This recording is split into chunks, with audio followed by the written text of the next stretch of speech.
Today, I'm joined by a very special guest. You've seen him across your TV for decades. He is the WWE Hall of Famer, one half of the Bushwhackers, Bushwhacker Luke. Luke, how are you, sir? Whoa, it's good to be with you, Brian. Boy, you're looking good. I want to get through that camera and lick your face. Oh, my. Hey, guys, since COVID, that stopped. Yeah. So, going back to before your career started, were you an athlete prior, and what made you want to pursue this crazy industry of professional wrestling? Well, I played rugby. You know, New Zealand is noted for three things: rugby, horse racing, and beer. Every town with over 20,000 in it, when I lived there in the 60s, had a racetrack. You know, either a pacer or a gallop track. And of course, beer, it's like Germany. Beer's a big thing there. You know, back in my day, you'd go to the pub, the television would be going, television would be going, this is right before I left. You could be watching the football on television, and you'd have a transistor radio with an earplug in your ear, listening to the horse races. And there was a bookie, there was an illegal bookie in the corner. Anyhow, I never heard of professional wrestling. Do you want me to tell you how I got into it? Yes, sir. It wasn't I take it wasn't accessible in your area at that time. No, at that time, I'd never heard of professional wrestling. And I lived in the capital, Wellington. You know, the biggest city is Auckland in New Zealand, but the capital is Wellington because it's the central place of the two islands. There's a North and South Island, and Wellington's right down on the bottom of the North Island. And it's 11 miles to go to the South Island on boat.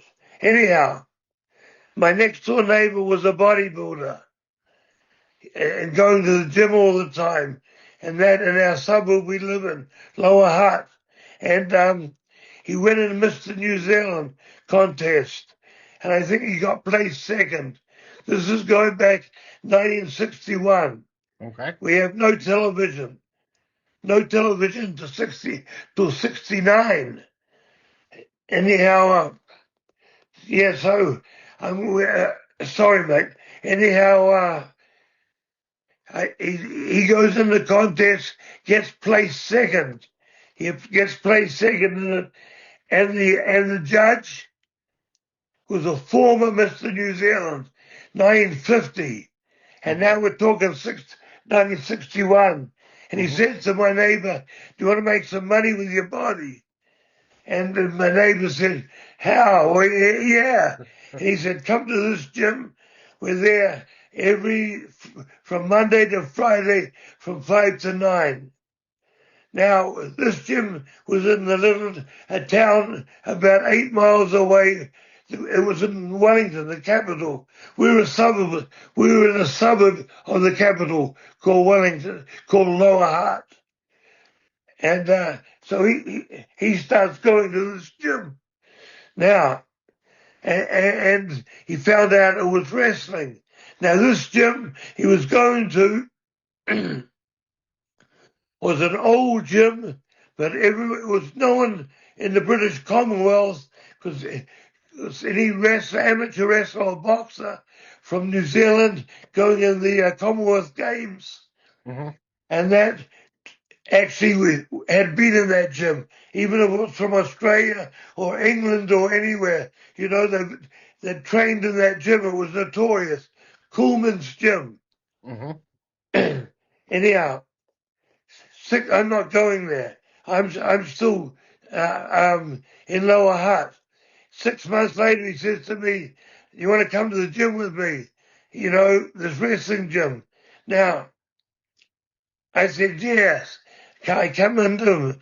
And now he's got me on the bloody mat training with him, showing me a few things. He's been training for, 8 or 9 months, maybe 6 months. And funny part is, all the light heavyweights or junior heavyweights, they had cauliflower ears and their Hmm. noses were like that. And a lot of them wore headgear, Hmm. in the ring, like football players, rugby players. Anyhow, I go in there and he's got me pushing around with him and the junior heavyweights. Now, I'd never heard of pro up to now. When he started going to the gym, I'd never heard of professional wrestling. I'd never seen it. And my neighbor Brian started ordering American magazines. And by the time it got to New Zealand, it was 2 months old, something like that, the old boat trip, coming Yeah. across on the boat. And this is in the 60s, maybe 3 months old, 6 months old. Anyhow, now I'm seeing some of the big names in wrestling and all that stuff. And back in that era, it was none of that era. They're all dead now. You know what I mean? Hmm. The big names that were there are all dead. Anyhow, I started going to the show, and I went to one wrestling match in Wellington City. I'm trying to think who the main event was. No, it wasn't. It was just a local show with the local guys in the capital city, in the town hall, Wellington Town Hall, notorious hall, because it was Hmm. the capital city's hall, you know what I mean, for entertainment, bands, anything.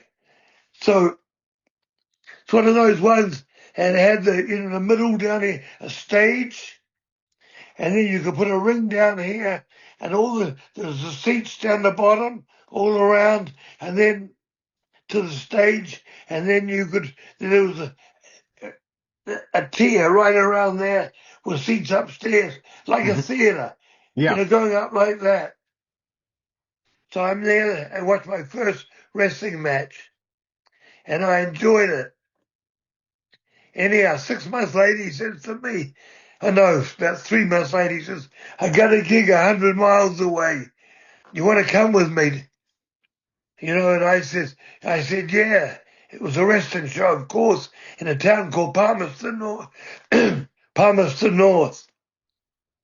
So I go up. Oh, by the way, the wrestling shows up to intermission. It's amateur wrestling Hmm. by the club in the town, in the city. You know what I mean? Hmm. And then they have a half time, and then the pros start 3 matches. A Yeah. single junior heavyweight, a tag, and it's rounds.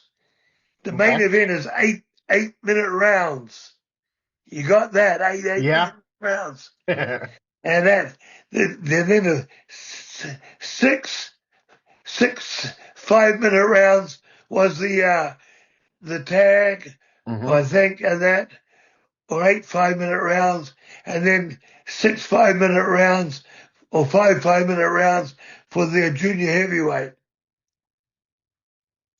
Anyhow, now we're in the dressing room, and everyone's arrived except one of the junior heavyweights, and the amateur wrestling's going on in the ring. And intermission comes, and the promoter says to me, "What size boot are you?" And I told him my size boot. Next minute, that size boot comes flying over to me. A tank top comes over to me.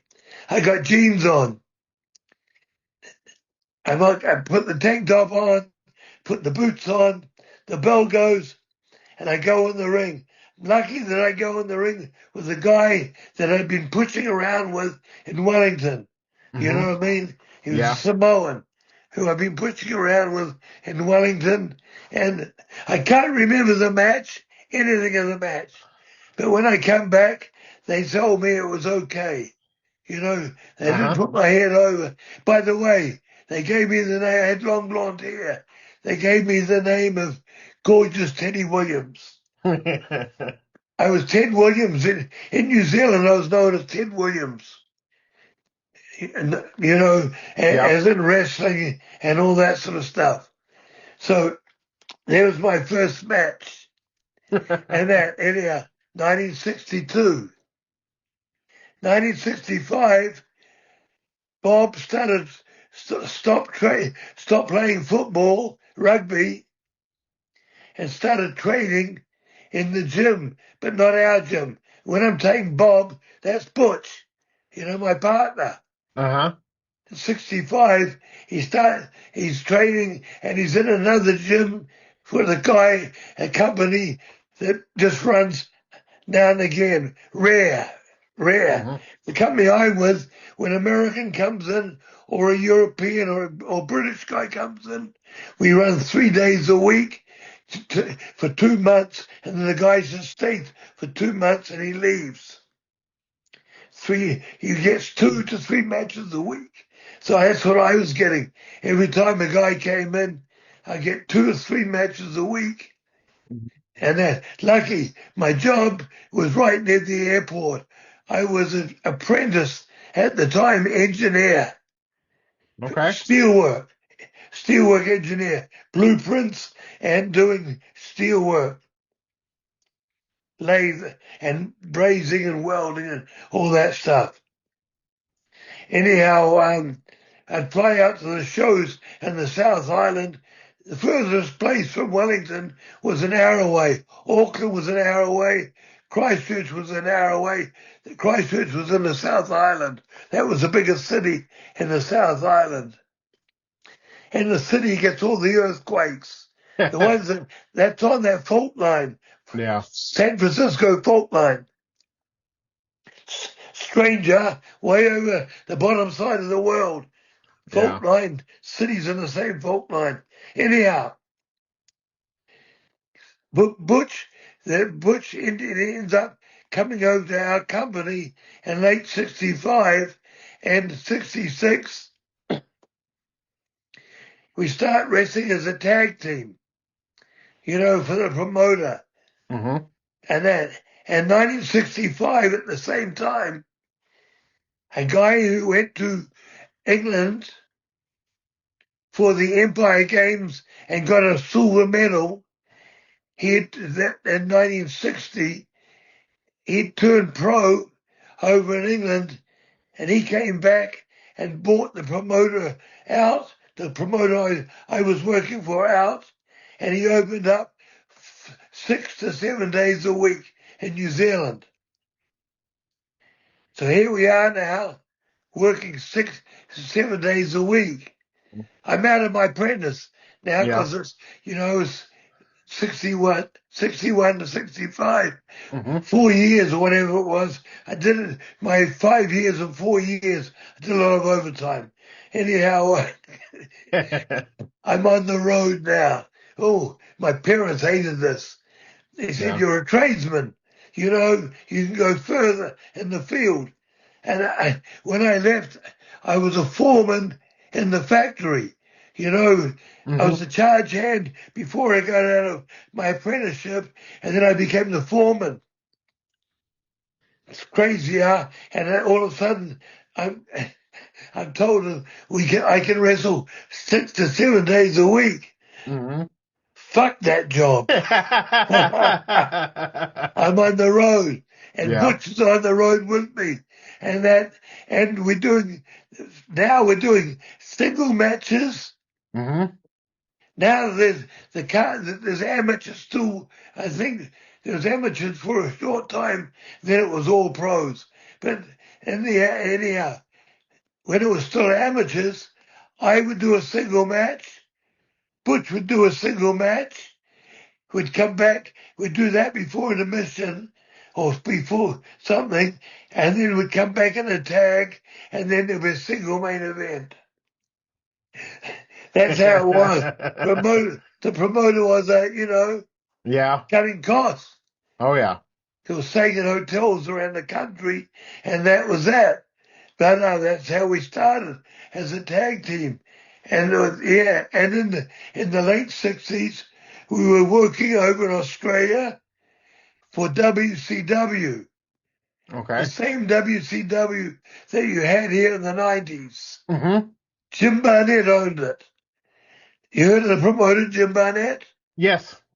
Yeah, well, he brought that name down to Australia in '65 and opened up WCW, and he had all American cast.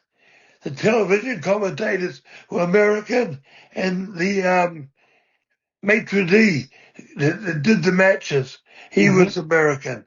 So he opened up, and we were brought across as an enhancement talent to put the Yanks over, Hmm. to put you fucking Yanks over. I didn't mind what I was making in New Zealand Hmm. as a tradesman to what I was making now, working for Jim Barnett. I was making maybe 10, 10 10 times as much.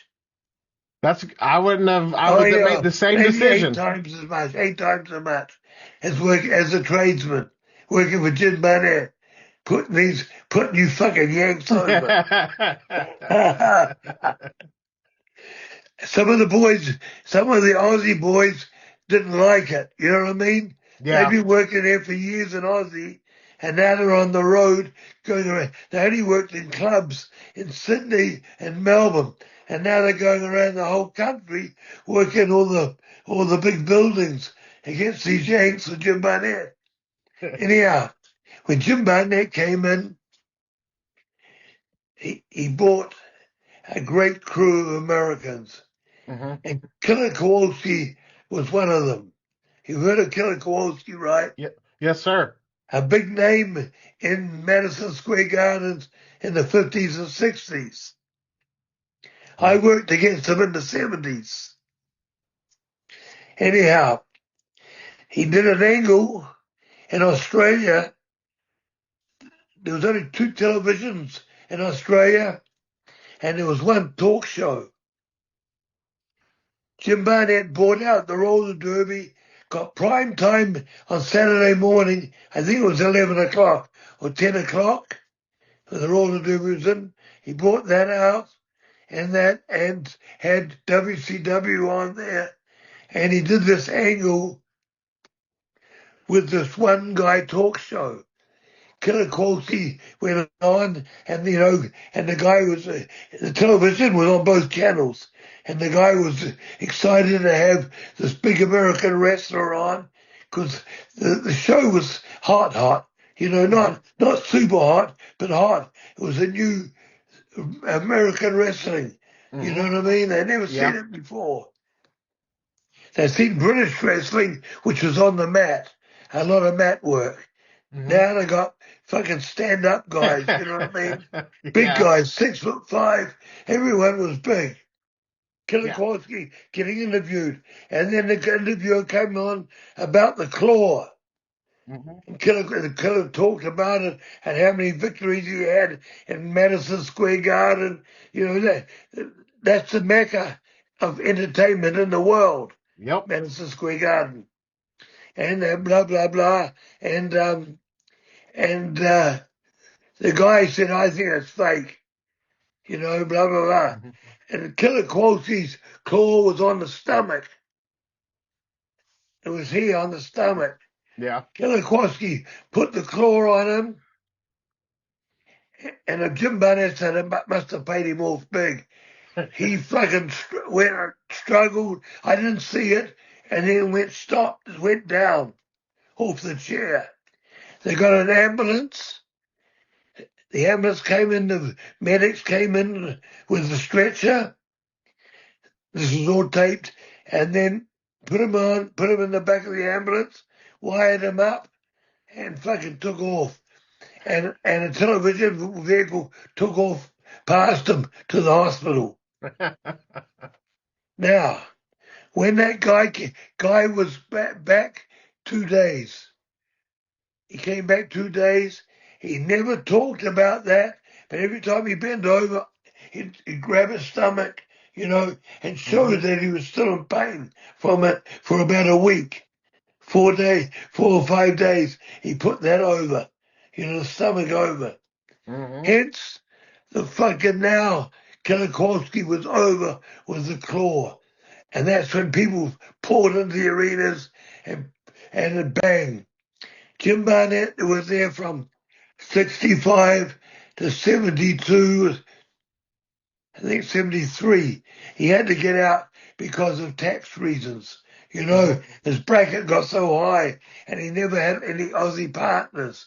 If he brought in an Aussie, he could have stayed. You know, the company could have stayed. Yeah. So 62, 72, he came to New Zealand, brought the crew to New Zealand for Steve Rickard.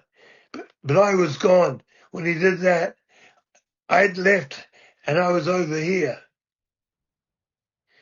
Anyhow, getting back now, I told you how the business, anyhow, in that period, Hmm. I don't think the houses ever got lower than 3/4, you know, in Hmm. Australia. Never got near. It was always a near sellout for 7 years. He rolled in all the best fucking talent from the States.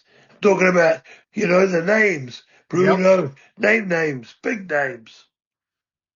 Skull Murphy, Brute Barnard. Fuck, I could go on with names. But, you know, these people listening to us wouldn't know them. Hmm. Anyhow, in that period in the 60s, Butch and me started going to Australia and doing jobs. And then we were going for the New Zealand promoter. We were working for King Kong in Singapore. So we'd go over to Singapore, do a 5-day con every night. Hmm. These tournament, 5 days in the same building. Then we'd go over to Penang. I go over to Kuala Lumpur. That's the first. When you go over the land, then that joins on to Singapore, Kuala Lumpur, and then there's a big bridge.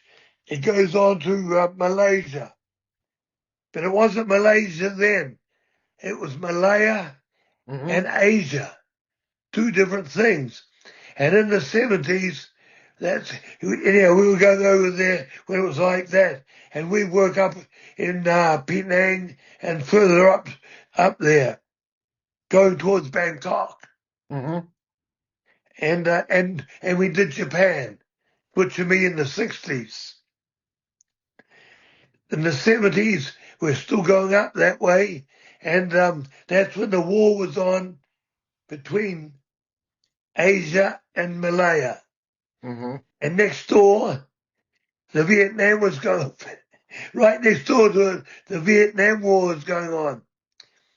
The promoter used to drive us up after curfew. Curfew was 5 o'clock. No cars on the road. He would drive us up after curfew town, and you could hear da da da da da da in the jungle.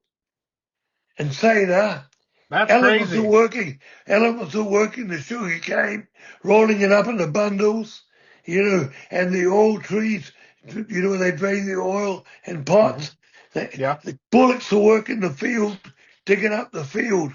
No, no tractors. Animals are doing it. You know, you see the movies, the bullocks plowing up the fields, Yep. guy standing on the back, you know, the thing, and he's got horns there underneath, and he's pulling back, and the bullets drag it through and cut up the turf. Elephants, Malaysian elephants are small, not like Indian or African's the biggest elephant. And Hmm. that, and they work, but they're behind their ears. I don't know. They've trained these bastards. No, the elephant's got a brain. Yeah. You know that. You can Yeah. see them, how they pick people up and put them in places. Anyhow, they got the elephants doing all the work there, the heavy work. Insane, huh? That is crazy. And Butch and me drove up there. We were stoned. We were high at Tie Stick. You heard of Tie Stick? I have not. No. That's the buds from Singapore, Bangkok, Huh? Malaysia.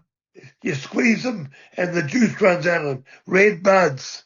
You squeeze them, juice them out there. A couple of hits and you're high as a kite. And we were driving up through the jungle, hearing da da da da da, and all the shit we did. We were young, full of Hmm. piss and full of piss and vinegar. We Oh didn't yeah. care. Anyhow, we lived through all that, and in 1972, oh, 68, Andre came to New Zealand, and Butch and me worked with him for 2 months around the country in handicap matches. If I told you what we did, you go.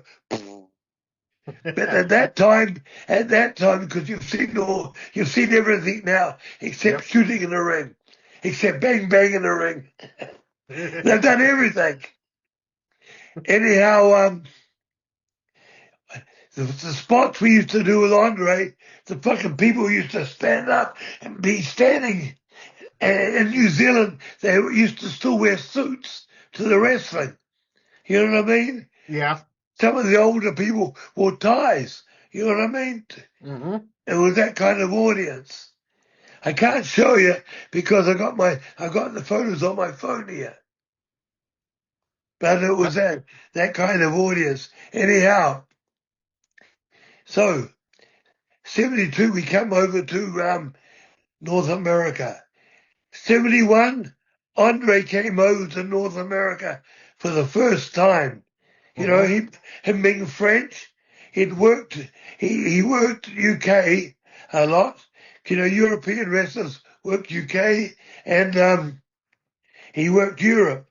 And now he'd come over to North America. And being a French Canadian, he had to come into, Canada first to work for a French promotion called Hmm. Grand Prix. Now, at that time, from 69 to 74, Grand Prix was the biggest promotion going in North America, and that's counting the United States. All Okay. the all the top workers were there, Americans, Canadians, everybody there. When Andre came in, it was owned by Vachons, the two brothers Vachons, Morris and Butcher. You know, Mad Dog Hmm. and Butcher and so on, and Edward Carpentier. Ever heard of Edward Carpentier? I have. The Flying Frenchman. Yes. He was setting up Madison Square Gardens in the 50s and early 60s. Anyhow, they owned the promotion there. And Andre was up there. I told you they're running one town a night. Yep. 9 months later, they're running three towns a night. And the Rougeos the Rougeos who you heard of are running Hmm. one town a night. So in Quebec and Ontario, the provinces or the states, as we call them here, Hmm. have got 4 wrestling shows a night. Unbelievable, huh? That's crazy. Anyhow, Andre had told the Vachons about us and that, and we got our promoter to contact them, and the Vachons brought us in to that promotion. And we were lucky. Andre was tagged up with Edwin Carpentier. And Hmm. of course, the two brothers worked singles and tags. And we started working with the main eventers, with the Edwin Carpentier around the territory, not on television. They gave us jobbers and that, and around the territory straight away. A weekend, we're working with Andre and Edward Carpentier. We're working with the Vachons and the two Italians, Gino Brito and Dino Bravo. Dino was 19, Dang. Oh full of yeah. piss and vinegar. Wild. He was wild.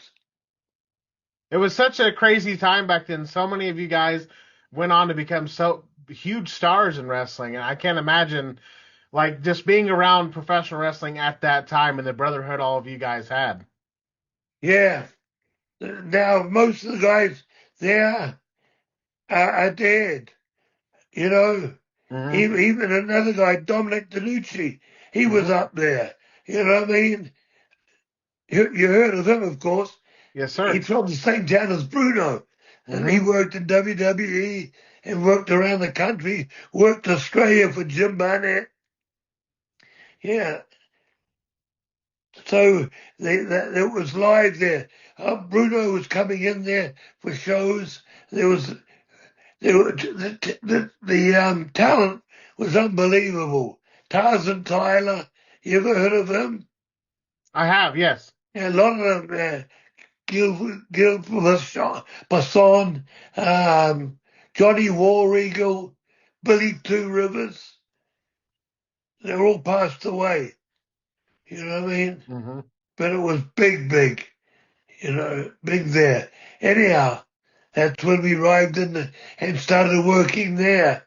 After a year and a half, um, it was Edward, or I think Butch said, we can't use you up the top now. We have to slide you down the middle to put guys over to work with the top guys, or we can book you out and bring you back later. Mm-hmm. He says, I'd rather book you out and bring you back later instead of having you, get beaten. Yeah. We've been getting beaten by the main guys and angles, you know what I mean? Yeah. Anyhow, we said, oh, we'll move on then. We'll move on then. And he says, there's a wrestling promotion called Stampede. We'd never heard of it. And he said it's owned by a guy called Stu Hart. Mm-hmm. He didn't tell us that Stu Hart had 12 kids. We soon got to meet him. Oh yeah. How was that experience for you guys Well, I'm going to working tell at you, Stampede? the first night there, Abdullah's working there full time. A lot of guys. Archie Goldie, the Mm-hmm. Mongolian stomper. You've Mm-hmm. heard of him, right? Yes, sir. Yeah, he's from fucking the hills in Tennessee, Knoxville. He's from Knoxville. Anyhow, we come in there. The first night, it's in the fairgrounds at a building where they sold the stock, horses and cattle, and Mm-hmm. that inside there, and it smells of stock, and it smells of what's it called? No, you clean drains and all that with, you know, Sewage? huh? Is it Clorox. sewage? Yeah, Clorox. Yeah. The arena smells like that. It holds about 3,500. I'm trying to think of the name of the building because there's two buildings in this fairground. One holds 12,500 and this holds 3,500. Now the 12,500 one now is a big Saddle Dome where WWE runs pay-per-views and all that, and they Mm-hmm. run wrestling shows. The Saddle Dome, you've heard of that, of course. Yep. Yes, sir. Yeah. Pavilion is the other building. The Pavilion. If you go back and look, you'll see the Pavilion. Anyhow, we arrived there that night. This is our first night. Stu's not there. We talked to Archie. He said, you're going against the champions. You're going to get DQ'd. And he gave us a dog collar, a chain, dog collar chain. Yep. Beat him up. Yeah, beat them up, and then in the end get juice on them and put the boot to them. You know what I mean? Yeah. So we pull the chain out, we do what he told us, and we put the boot to them. Both are bleeding. The people are starting to get fucking nasty. Woo woo. Mm-hmm. Now there's 4 kids selling programs around the ring between the ages of 9 or 10 and 13. All of a sudden, a guy's yelling out, throwing these kids into the ring. and telling us, beat him up, champ, beat him up, champ, in a high-pitched voice, beat him up, champ, beat him up, champ. And so two come in, one comes in, another one comes in, and we put the boots in them now, and then the next two come in, but they're bleeding. You know, the older ones are bleeding. Mm-hmm. And that. We put the boots in now, and now the people are standing up. The people know these kids well. Mm-hmm. And the people are standing up, and all of a sudden, the dressing room comes out, because it could have been a riot, you know, and we go back to the dressing room. We go back to, now on the way back down the tunnel, there's a guy 5'10", 5'11", very wide at the thick at the hips, wide at the hips, you know, and not so wide as the shoulders, wide in the shoulders, but bigger in the hips. You know what I mean? Yeah. He says to us, "But what are you doing? What are you doing? They're my kids in the ring. They're my kids in the ring." That's how he ripped you up for the first time. Now, the guy who threw the kids in was Abdullah. Beat him up, champ. That's his favorite words. Beat him up, champ. Beat him up, champ. But in his high voice. Mm-hmm. We'd known Abdullah from, when he came to New Zealand in the late 60s, I think, or early 70s, before we'd left the country. So we'd known Abdullah, for a while. Yeah. And when we moved in, when they put us in hotels in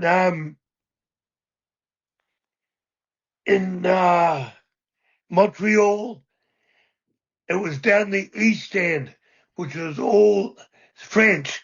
And the other he was working for the opposition. He was working for the Rougeaus, and he was staying in the same hotel. So we knew him well. You know what I mean? Yeah. And he helped us out get over that night. That weekend there was two shows, which Stu ran 3 times a year. He would run because every Friday night you do the pavilion, they tape it and play it on Saturday morning. But it was bicycled to the other towns. Edmonton, it was a week later. You know what I mean? Around the circuit, it was a week later. So anyhow, come Sunday, we were in the big building because this was a weekend where they run 2 shows, and we were lucky. We struck it the first weekend we were there. Yeah. Now, when we went out the second night to the ring, the people were screaming at us, but it wasn't the heat that you could draw a house. They just seen us beat the kids up, you know what I mean? And beat the 2 champions up. But we didn't, there was that yelling at us, but it wasn't that heavy drawing heat, Yeah. And but we won the belts that night, the tag belts, and then we got did an angle, and we started getting some super heat. And we were there for nearly 2 years, working for Stu. Archie Goldie left, and the bastard Stu didn't get another booker. He brought me and Butch up there every Sunday to talk over the week. The cunning bastard. We were on a flat fee, Yeah. We were on a flat fee when we were born in. So Stu really got the most of us. You know what I mean? Yeah. Yeah. Sunday dinner and fucking talk over the week.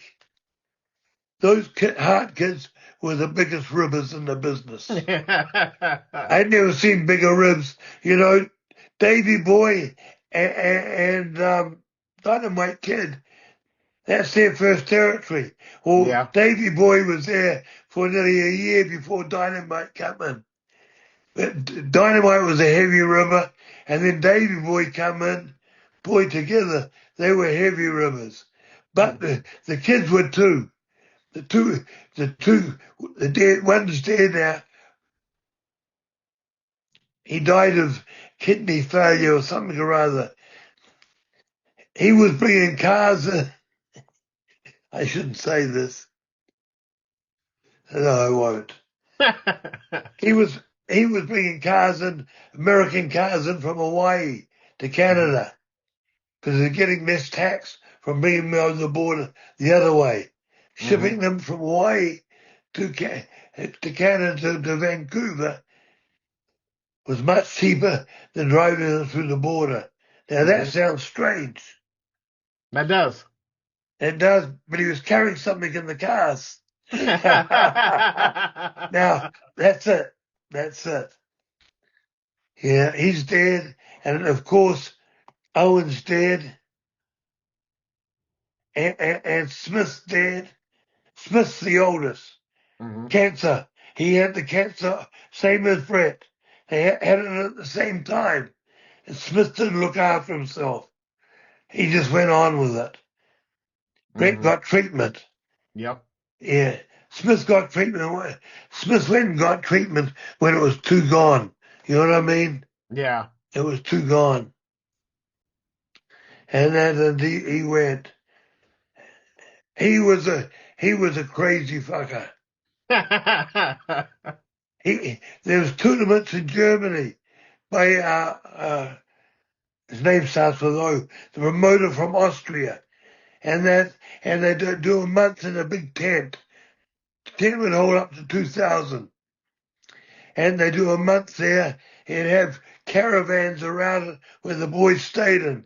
You know what I mean? He'd bring guys in from the States and all that. I went over there for the final days of tournament. I went over there with Terry Funk one time. I can't remember who the other guy was another time for the final days. So I'm just going to cut this short. Every day when they do the tournament, they bring all the boys out at the start. And they mention their names. They step forward and step back. And then they go back. And then they have the matches, right? Two at a time. It's a knockout tournament. You win. Smith goes out there. He has his shoes on, the wrong shoe on the foot, so the feet are going out that way. He's got his hair parted like fucking Hitler, and he's got a moustache like Hitler. And they introduce him to him, and he goes out, clicks his heels, and goes, Sig Heil. Oh, my. How well did that get over? Fuck. He was sent back. He was sent back to his dad. Now, why were we there? There was two Calgary Stampedes, the biggest show on earth. You know, millions come to that Stampede. I don't know whether you've heard the Calgary Stampede. Yep. Yeah. I have. Barnum and Bailey Circus used to come up on the train. Right from fucking Florida, just below me, from Bradenton, Sarasota. That's where the base is. Right up to fucking Canada. They used to have big hoops on the ground with flames. Planes were flying through them. This went on for a week, the Calgary Stampede. Then it used to go to Edmonton, but their thing was a quarter, like Calgary Stampede. Okay, the first Saturday, they have all the cars, they have all the trucks pulling trailers or trucks going through with a parade, right? Yeah. Stu's got a tractor with a ring getting pulled. Smith's on that ring with all the boys. Butch and me are in a convertible Cadillac with Bruce Hart driving it. He was the second oldest driving it, and we had our manager, me and Butch sitting up on the back seat up on, with their feet on the back seat, sitting up on where the hood is, driving through. The tractor's right in front of us with the ring. When we get to the middle of the middle of the hot part where there's the most people, Smith pulls down his pants to the ground. He turns around and he's got a face on his ass. He's got sticks a cigar off of it and moons all the people there. That's when Dad had to get him out of Calgary. Yeah. That's when he sent him to Japan for a year or 6 months to one of the dojos Yeah. that he was working for and working in. That Smith, I could go on with ribs at shows, but I'll be talking about them all. I'll be talking about them all the time with Smith. Fucking wild ribs. Yeah. Fucking. How much did everything change for you guys once you entered the WWF at the time? How Ah, how different was it for you guys once you got to WWF? How different was the well, let me wrestling? tell you, NWA. We walked out on them the first time. We gave them 6 weeks notice, 3 months notice, and left, not knowing that we were on Turner Network, the satellite. Yeah. But the satellite then, Turner Network, TBS, WTBS, and TNT was only going up to Baltimore across to LA. You know, Yeah. it wasn't in all the cable packages up north. Up north, that was WGN and all that stuff, the cable packet. So, anyhow, we walked out not knowing that, which was a big, and we had the belts. We had the pacifier belts, not the Ray Stevens and Jimmy Snuka had the world belts. We had the Mid-Atlantic belts. They were called the pacifiers. Put them on them to keep them quiet. But we weren't in that field. We wanted money, not fucking being pacified. Yeah. So we got a call from Puerto Rico. We were doing 3,000 miles a week. There, we got a call from Puerto Rico, and said, from Frenchy Martin. He says he'd been in New Zealand, so we'd known him quite well. He's on the road with us when we were in the early 70s, 71 or something. Anyhow, he says, hey, you work 3 days a week here, 4 shows. You do about 150 miles, 200 miles a week at the most. Here we are doing 3,000 miles a week. North Carolina, South Carolina, West Virginia, Virginia, and Georgia. Hmm. That's a lot of That's ground. yeah, that is. And all of a sudden we get it off and we go there. So that's the first time we're in the NWA. I was a booker in a few territories. Became the booker, especially for Joe Blanchard, Southwest Championship Wrestling. And I brought in Dusty. At the time, Dusty was doing the world tour with the Michael Jackson glove on his hand. You remember that? Yeah, I And do. yeah, and he Yeah. had Blackjack Martin, Blackjack Mulligan as his partner. You know what I mean? Yeah. And I brought them both in for a week in Texas. We done a job on Joe Blanchard. Anyhow, we done a job on Joe Blanchard. He had a bad hip, and he dragged that hip around. Yeah. Everybody saw him, and we laid him out, and I came off the corner with a coal mining glove right on the hip, and an ambulance and all that shit. Now him and Tully were bringing guys in to get us out of fucking the territory. He didn't want to fire us. He wanted them to beat us up. He brought the Zamburi Express. We brought a lot of, they were big guys too, 350 each. We brought a lot of big teams in, you Yeah. know. And now we're working with Dusty. Dusty is the booker in Carolina, but he's out for a week now and again, and he's doing his Black Glove tour, Michael Jackson tour. So he says, I want you back. He says, I need you two guys to come back to the Carolinas. He wasn't there when we were there the first time. That was 1980. And this is 84. He goes back there and he asks, I guess, tells uh, the owner, fuck of the Carolinas, fuck the two brothers. I can't think of his name now.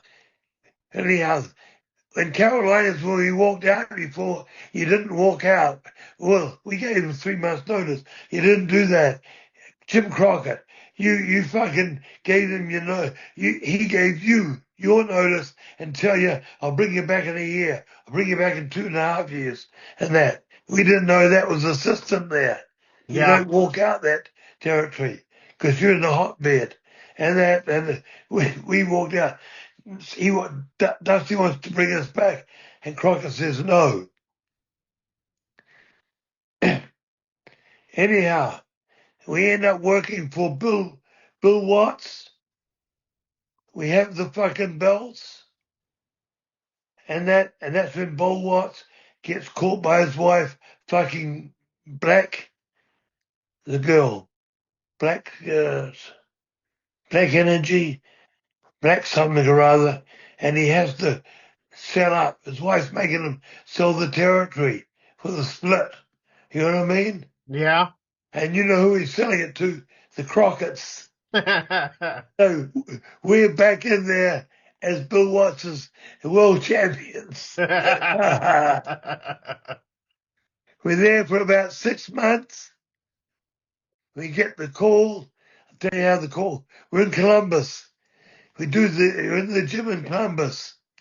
And I go out to pick up my phone calls from Charlotte.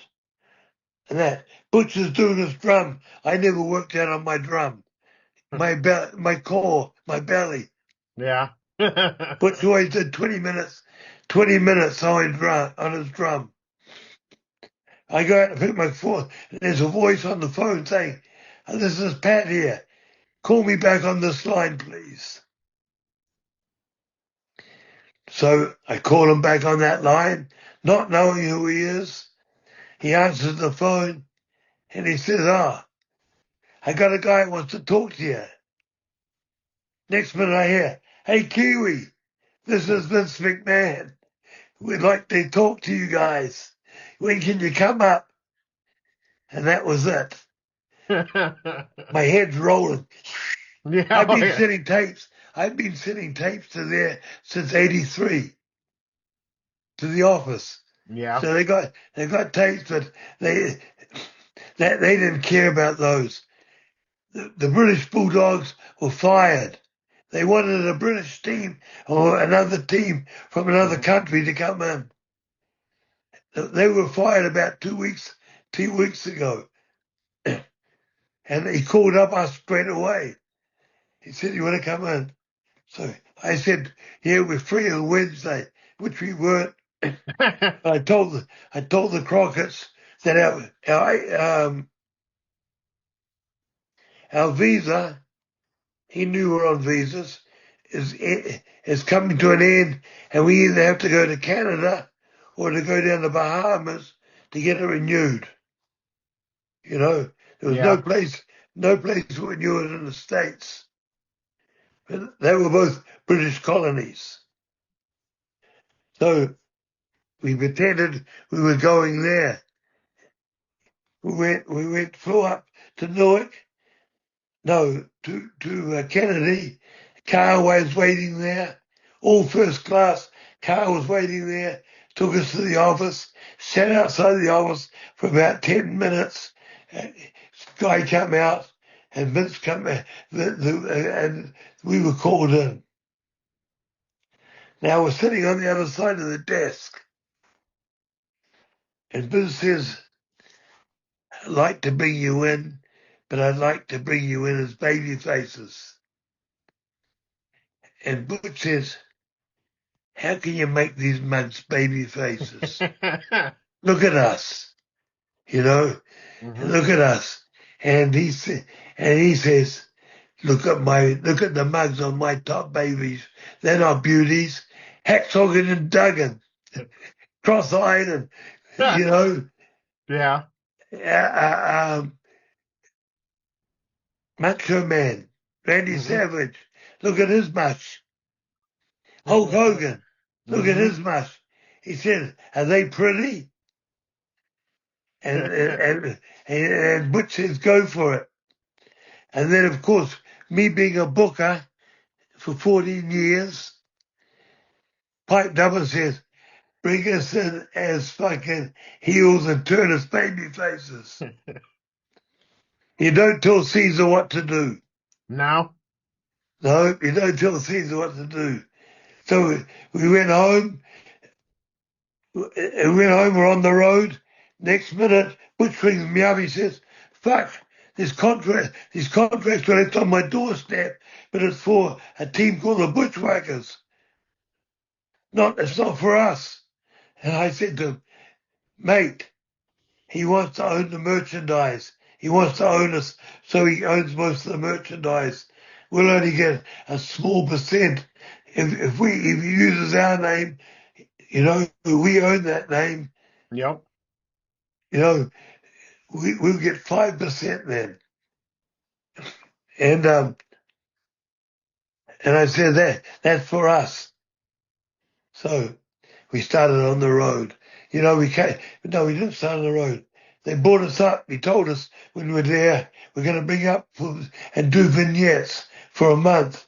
Just come up and we'll do three or four vignettes every time you come up. So that's what we did. And we're lucky. At that time, Crocodile Dundee 2 was out, the second movie. Yeah. And you know how popular that was. Yes, sir. Yeah, we started taking lines out of that. You know, it reminded of us back at home. You know, Mhm. all the lines, you know, verbal. And we've been in the States so long, we'd forgotten them all. We'd forgotten them all. Yeah, Yeah. now we've been in the States, you know, since 72. Well, in Canada since 72. And now it's fucking 88. No, we started picking up on the lines and copying a lot of that shit. And we did these vignettes. And then they started bringing us for matches. And every agent wanted us to come a different way. One of them wanted us to come out of upstairs Mhm. through the people. Other one said, you come through the people downstairs. After the third day, I said to them, you split the camera, the people are not getting it all. We've got to come down together. And that by now, Butch said, when we were heels, we used to be outside the ring and go, whoa, yay, you know, to scare the people. Mhm. He said, we're going to turn that round. We're going to high step to the ring and do the whoa and the yay. We did that and we started coming down together and everyone down the tube, everyone either side was, Yep.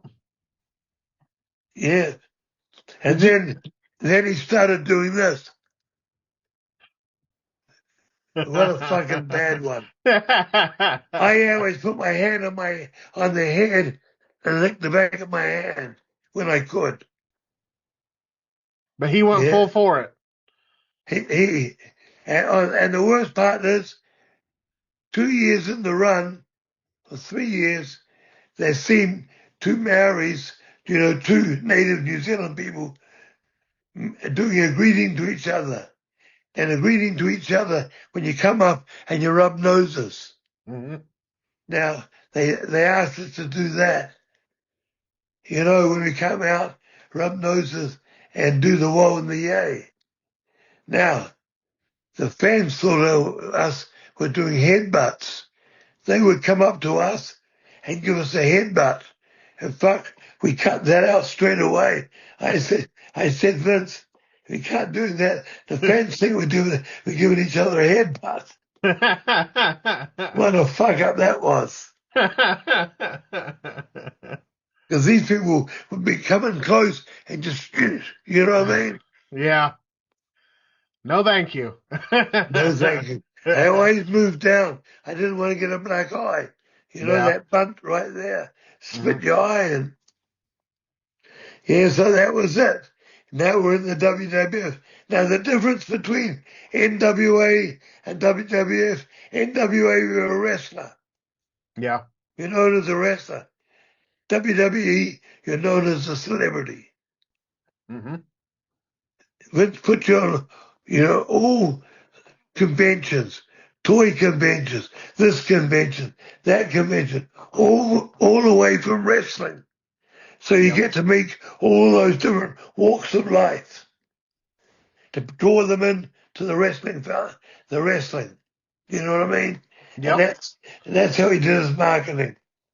He put us in sportsman of the day, of the sports of the year dinners in quite a few places with football players, hockey players, baseball players. I'm talking about names, Yeah. you know, Gretzky, Hmm. shit names, names, well-known names. Like he's a god in Hmm. hockey, even in the States, even though he's Yes. in Canada. Yeah, and it, it was just a different atmosphere, mate. A different atmosphere altogether. Did you think that you guys would still have an impact on people all these years later? And what does it mean to you that everyone still loves the Bushwhackers, loves all your work that you've done, and they want more of you? Now the worst part is, yeah, they do. They want more of us. Worst part is, all the northern people, when we came into WWF in '88, they didn't know that we were the sheepherders. We'd been wrestling, well, I'd been wrestling since 1962, and Hmm. Butch and me had been tagged up since 65, 66. They didn't know that. They looked at us and said, look at these two old goons, cartoonists, coming into work late in their life. It wasn't until the Hall of Fame Hmm. and Johnny Ace said that we broke him into business. Johnny Laurinaitis. Yeah. He presented us, and he said that we broke him into business, which we did in the mid '80s. And Yeah. then Butch we mentioned about working with the Rock's father all around the world, New Zealand, Australia, and Canada and America. And then Butch went on and he brought up, which we both worked to, Peter Maivia, the Rock's grandfather. Hmm. I'd worked with the Rock's grandfather in Australia and New Zealand. But Butch worked with him for the 10th anniversary in Samoa, their 10th independence anniversary, which was a night of That's boxing and wrestling. that's amazing. And this is in the late 60s or early 70s. And here he is working with Peter Maivia, who's worked in Madison Square. He's worked in California, big star in San Francisco. Hmm. He'd been in New York. I don't know, had he been in New York by the 70? I don't know. I know he had a big run in New York as a heel. Yeah. Yeah. But he was a big name, and Butch was working against him on his island. And Peter's the chief. He's got the tattoos to his waist. Yep.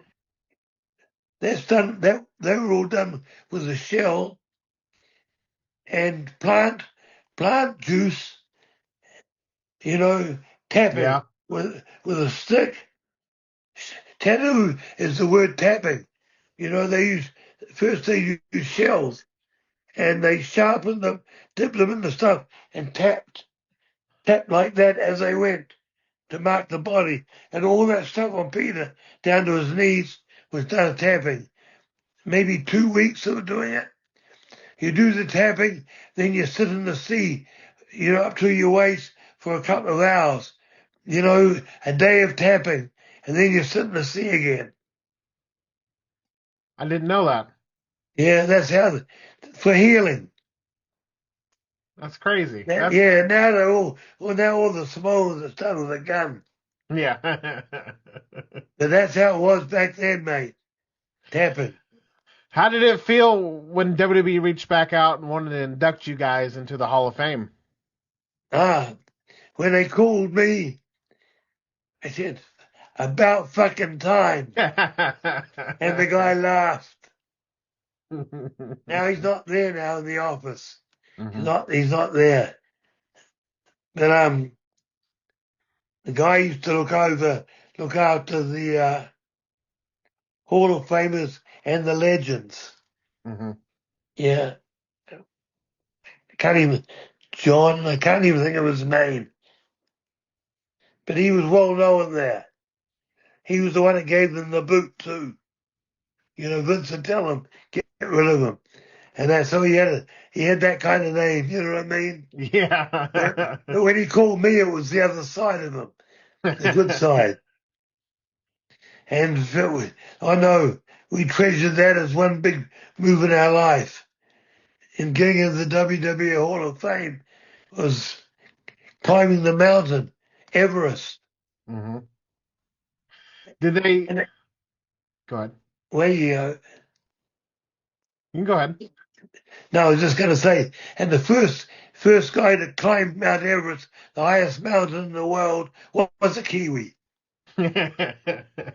It's unbelievable. Was a Kiwi, and here we are to the peak. And I don't think there's no New Zealander.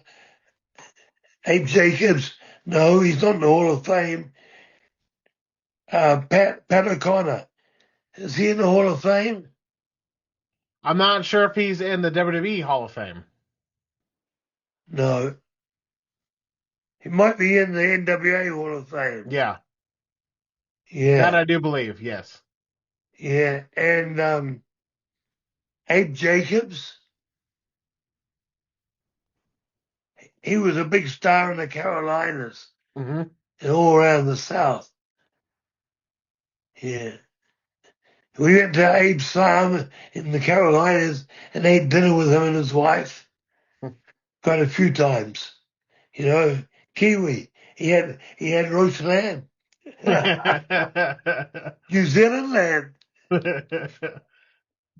Were you under a Legends deal before the Hall of Fame, or did that come after the Hall of Yes. Fame? And how much Oh, did that change your career? we were lucky. You know, when WWF put out WCW,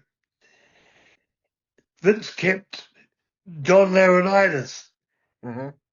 and that, and then made him his right hand man. About a year, 6 months into it, he made his right hand man. And of course, John put us on that contract straight away. So we've been on that since 2000, That's incredible. 26 years. That's an incredible accomplishment in itself. Yeah, we've been on that contract 26 years. Funny, you read the contract, mate. People say it's a 5-year contract. It's got 5 years. Now, in the bottom, in small writing, it says it rolls over for another year. People don't even notice that. No. I have to tell the new people, or they've still got it there, but the people I remember telling, look at the bottom before look at that bottom, how it rolls over for another year.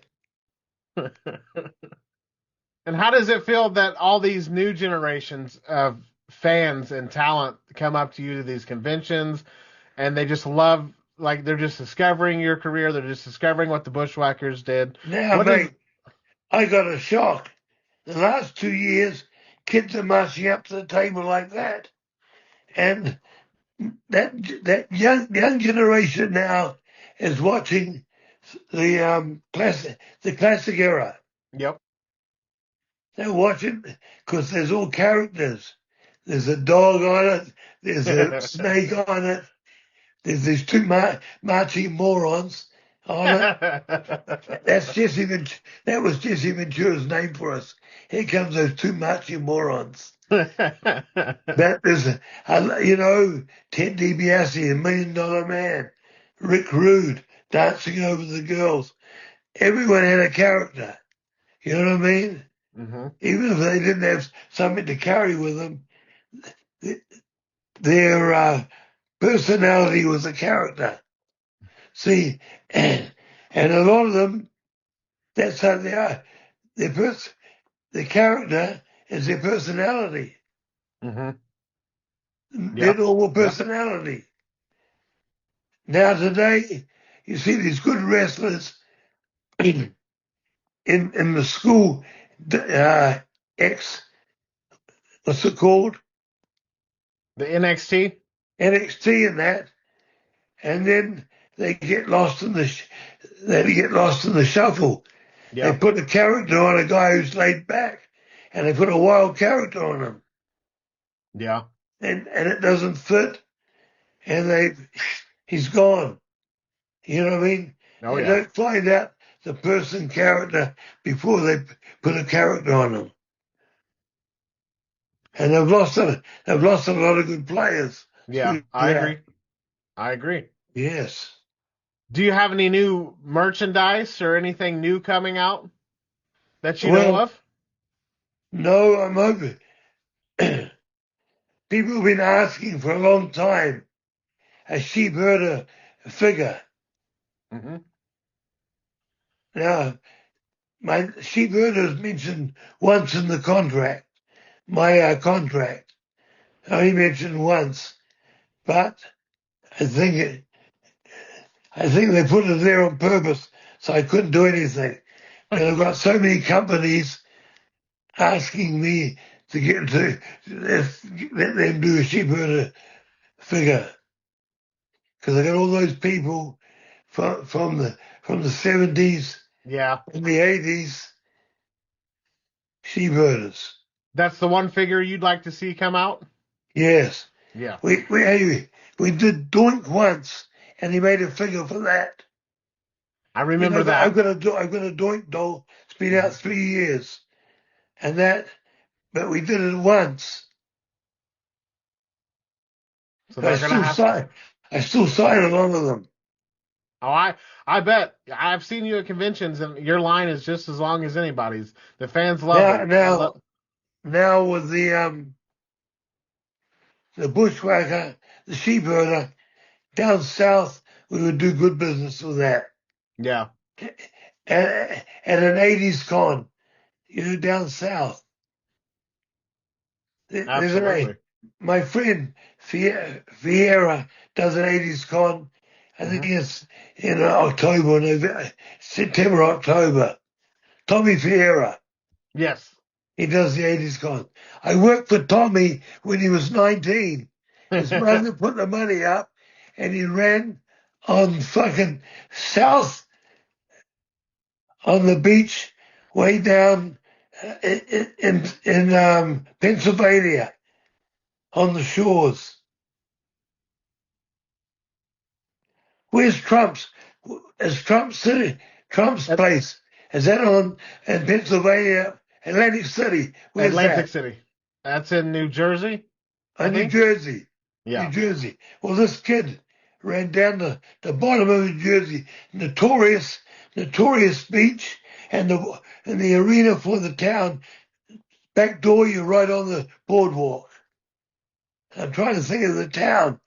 He ran there. He was doing sellouts in the summer.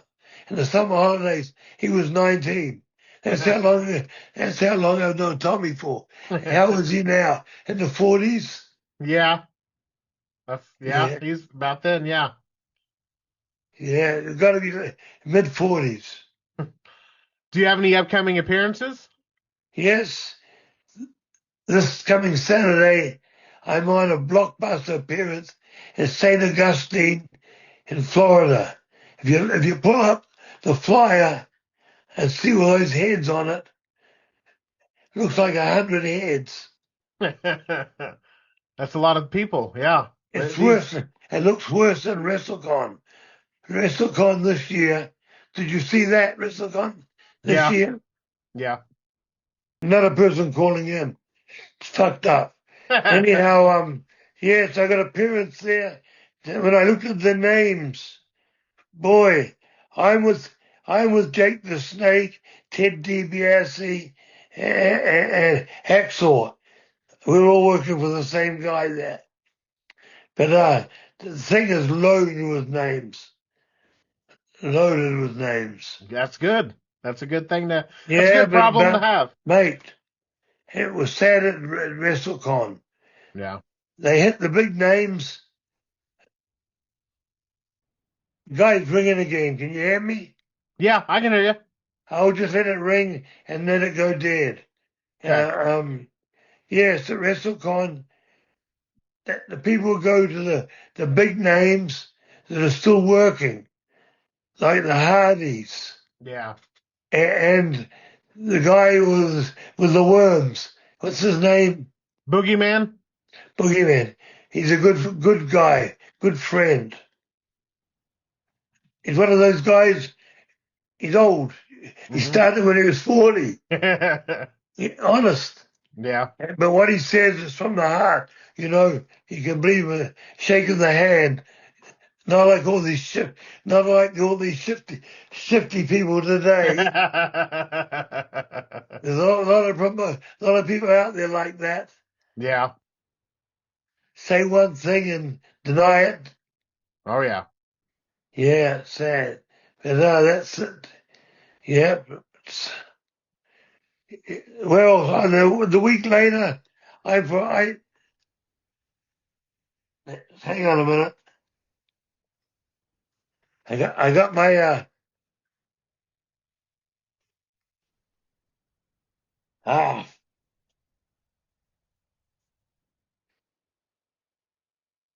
You know who calling me there? Who? Dylan. You know who Dylan is? The crazy guy that gets on the internet and fights with everybody. Yeah. His father worked with me, the Fantastics. Bobby Fulton worked against me for ages.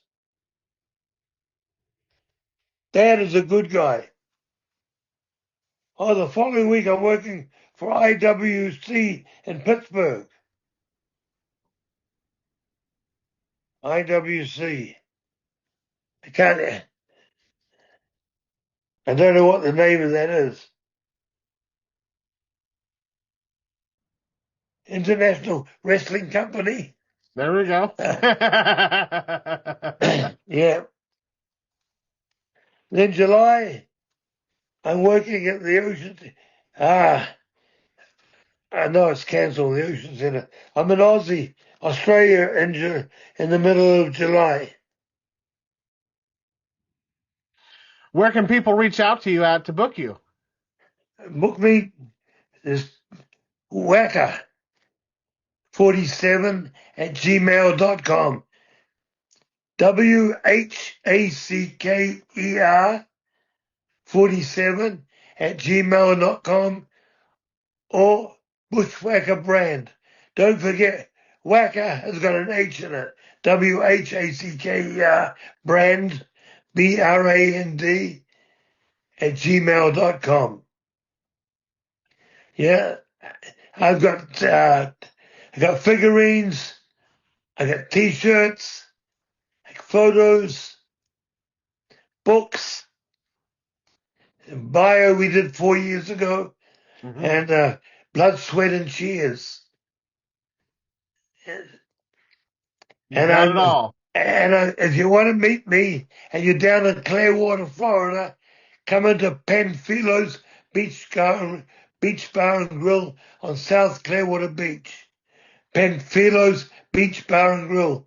I'm there every Wednesday, Thursday, Friday, Saturday, Sunday from 8:30 to 3 a.m.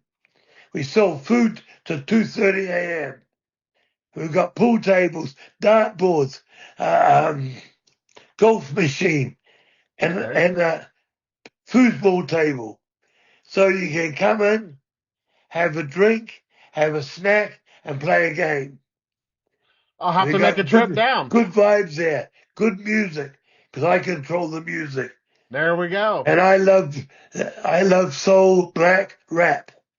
There we go. I'll Yeah, have to make a trip down sometime. yeah. Okay, Brian. I don't know whether you want to carry on a minute or you covered everything. Yeah, I just want to say thank you for what you've done for professional wrestling and what you continue to do, sir. I appreciate it, mate.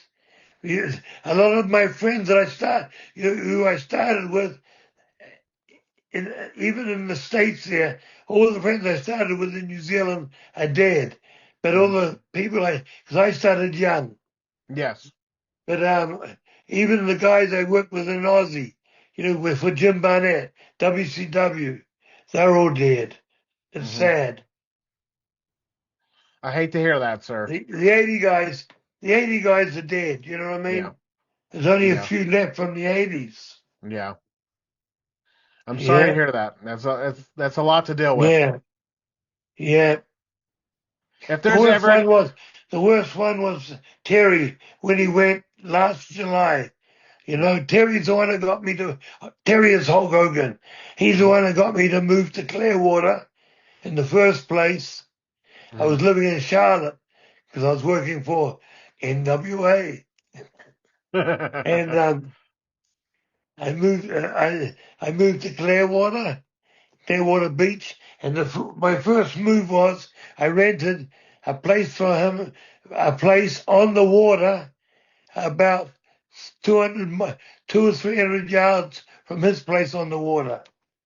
But within a year, though, he had boats. He had a cigarette boat and a yacht that he moved inland so he could have a dock in the Yeah. intercoastal. You know, Clearwater's an island. Yeah. And all along that peninsula there, Indian rocks, Indian shores, that's Hmm. all island. And there's intercoastal comes in behind where you can have docks and you can have your yacht, your boats and all that sort of stuff. And he moved inland then. But then anyhow, he moved to Florida he lived at Clearwater Beach in the end. And had a house on Clearwater Beach. I had a gym right above his shop for 9 years. Bushwhackers, Clearwater Beach Fitness, and he was there 5 days a week. That was above his, not his restaurant, which his restaurant was right next door, but that was above his memorabilia store. Yeah. So we were close friends, and it was sad. I did the funeral, but I was in a private room afterwards with Jimmy Hart. So it was so hard on me, you know. I couldn't talk to anybody. I was in the other. Sad talking about it now. I'm sorry for your loss, sir. Yeah, and then 2 days after his funeral, at my restaurant, I ran in memory of Terry, and I had in memory of Hulk Hogan, and I had some wrestlers there, and I had the guy that had the first match with him, one of the bees. Yeah. Remember both bees? Yes, sir. Brian Blair. Brian and Jim. Well, I Yes. had Brian there. Brian had his first match with him in 1977 in Fort Myers, Florida. And I forgot the Brian, the head of Cauliflower Alley. What's his last name? Blair. Blair, Brian Blair. And he got up and talked about the first match with Terry. The Briscoes, who were always playing ribs, played a rib on it. They told them they wanted a 15-minute Broadway, right? Yeah. Now this was Terry's first match in front of the people. Brian Blair's been working for 3 months, so that's all he's had. Been working every night for 3 months. Anyhow, the match starts, and then it's counting the minutes, 5, 10, 15, 5, 10. And when it comes to 15, it said 15 gone, 15 to go. They've been both working to the time that they'd already blown their stack right before 15 minutes. Yeah. What's the name told that story? It was funny. It was a good night though. You know, the friends, his close friends who were going to the Hogan's hangout Hmm. and wrestlers there. Fred was there, Tugboat, um, IRS. I can't remember, but there was a lot of wrestlers there. And it was a good night in memory of him. And funny part is, Sunday night, who should be in there but Sky, his wife, when he died. Hmm. Sky was in there. Yeah. Second time in, or third time in the restaurant, you know. Yeah. And it's one of those restaurants, they call it what do they call it now? A dive. It's a dive bar. Hmm. Dive bar. But we have great food. People keep coming back for the food. I'll have to make a trip down and try it out. Yeah, and the atmosphere, good atmosphere. Yes, sir. And there's a great guy. We've got security there.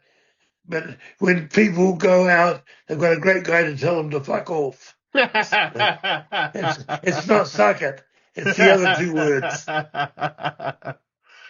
Well, I Uh, I greatly appreciate your time today, sir. I appreciate everything you've done for professional wrestling. If there is uh, ever, go ahead. it's in my blood, mate. I'm 6 months off 80. When will I stop? Never. I'm in the ring next week. Not this weekend, the following weekend. Yeah. If All they do is want to see me walk out, swing those arms, and do the yep. woe and the yay. Yeah. If there is ever anything that I can do, please feel free to reach out, sir. I will, mate. I will. In fact, my baby's here on the chair with me. Can you see her? I can. Aw. Bubbles. It's She's been sitting on the chair with me the whole time. a pretty Yeah, dog. yeah. Okay, matey. Great being on your show. And to all the fans out there, I love you guys. Thanks for keeping me alive. Yes, sir. I appreciate your time. Wow.